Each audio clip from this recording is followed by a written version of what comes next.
તો ગીર સોમનાથની વેરાવળ નગરપાલિકાની ચૂંટણીમાં ફોર્મ ભરવાના અંતિમ દિવસે ભારે હોબાળો મચ્યો હતો। કોંગ્રેસના એક ઉમેદવાર ફોર્મ ભરવા માટે નિર્ધારિત સમય કરતાં મોડા પહોંચતા ચૂંટણી અધિકારીએ ફોર્મ સ્વીકારવાનો ઇનકાર કર્યો હતો, જેના કારણે રાજકીય વાતાવરણ ગરમાયું હતું। આ ઘટનાની જાણ થતાં જ કોંગ્રેસના ધારાસભ્ય વિમલ ચુડાસમા તાત્કાલિક સ્થળ પર દોડી આવ્યા હતા અને ચૂંટણી અધિકારી સાથે અડધો કલાક સુધી ઉગ્ર દલીલો કરી હતી।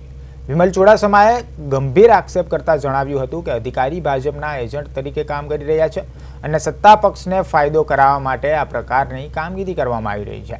આ મામલે હવે જિલ્લા ચૂંટણી અધિકારી અને ચૂંટણી પંચમાં લેખિત ફરિયાદ કરવાની તજવીજ હાથ ધરવામાં આવી છે, જેના પગલે વેરાવળમાં ભારે તંગદિલી સર્જાઈ છે।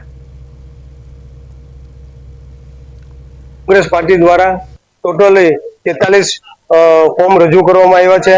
એમાંથી 43 ફોર્મમાંથી સંજયભાઈનું ફોર્મ સ્વીકારવામાં નથી આવ્યું। ટોટલી વેરાવળ પાટણમાં 11 વોટ છે, 44 ઉમેદવાર હોય છે, ત્યારે કોંગ્રેસ પાર્ટી દ્વારા 42 ફોર્મ રજૂ કરવામાં આવ્યા છે અને સંપૂર્ણ રીતે કોંગ્રેસ પાર્ટી તાકાતથી લડવાની છે અને પ્રજા સંપૂર્ણ રીતે આ વખતે કોંગ્રેસ પાર્ટી સાથે રહેવાની છે। પણ જ્યાં અન્યાય થઈ રહ્યો છે, અધિકારી ગમે એવો અન્યાય કરે પણ અમારા કોંગ્રેસ પાર્ટીના સૈનિકો અને ઉમેદવારો મક્કમ છે અને મક્કમતાથી લડવાના છે અને સંજયભાઈ જેઠવા જે છે એમનું ફોર્મ ખોટી રીતે જે રદ કરવામાં આવ્યું છે એ ચૂંટણી પંચ કલેક્ટર હોય કે ગાંધીનગર હોય ત્યાં ફરિયાદ કરવામાં આવશે, જરૂર પડશે તો કોર્ટના દરવાજા પણ ખટખટાવવામાં આવશે। આખું નામ શું છે અધિકારી પ્રાંત અધિકારી તરીકે હું આજે પહેલી વાર એમને મળેલો હતો। નવા જ હમણાં પ્રાંત અધિકારી આવેલા છે। આ ચૂંટણી પહેલા જ ભારતીય જનતા પાર્ટીએ કદાચ એમની સેવા